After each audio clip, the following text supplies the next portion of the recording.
Keith, with the mild temperatures out there today, I figure most people aren't complaining, but it was that air quality alert for the northern part of the state that I think people had gone, what is that haze around the sun? Yeah, and some people here said they noticed it as well. I mean, I saw it. I didn't feel it necessarily. Did you?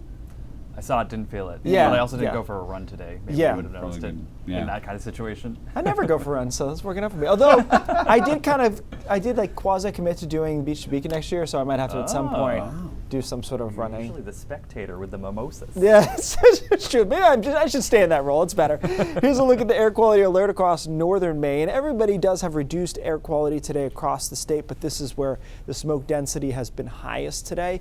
As the smoke comes from the wildfires in Canada across, it's kind of going over that area more than others. Hard to see on satellite. If you're very, very attentive to it, you can see a little bit of milkiness in the satellite picture through the middle of the day. But otherwise, we're seeing those cumulus clouds, which we popped up a couple of showers and storms out there.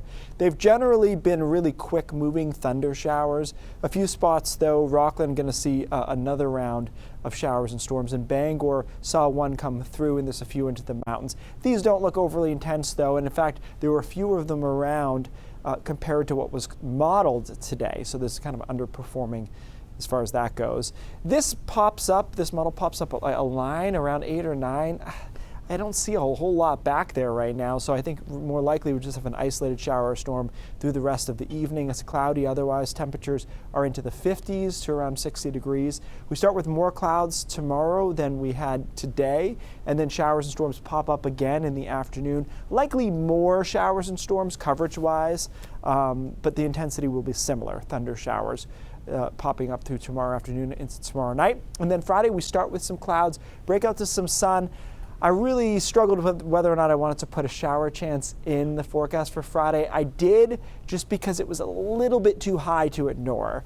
But I think a lot of us will end up being dry. Best chance you can see is the mountains and perhaps into New Hampshire. Ernesto, a Category 1 hurricane. It will maybe be briefly a major hurricane, then back down to a Cat 2. Look, this is going to be to the east of us. The question is how far to the east, and that impacts our forecast on Sunday because we've got a trough and a cold front back here. The closer Ernesto gets to us, the more moisture can be pushed into that front. It looks like it'll be just far enough offshore that we see scattered showers on Sunday and Monday, but no heavy stuff until maybe Monday afternoon as Ernesto makes its closest pass there.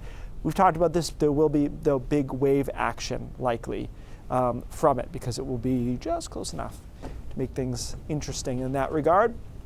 Well, not just big waves, right? We're talking about rip currents. Rip currents as well. Yep, those usually come with it too. That's like a specialized type of forecasting. So that's one where I would refer to the beach. The beaches put up flags and stuff. But yeah, there will definitely be some additional oceaniness there. We should clear out on Tuesday and Wednesday back to around 80 degrees. No big heat here at the moment. Some signals we could go back to it through the end of August. So I don't think we are done with wow, it's really, really hot days. Yeah.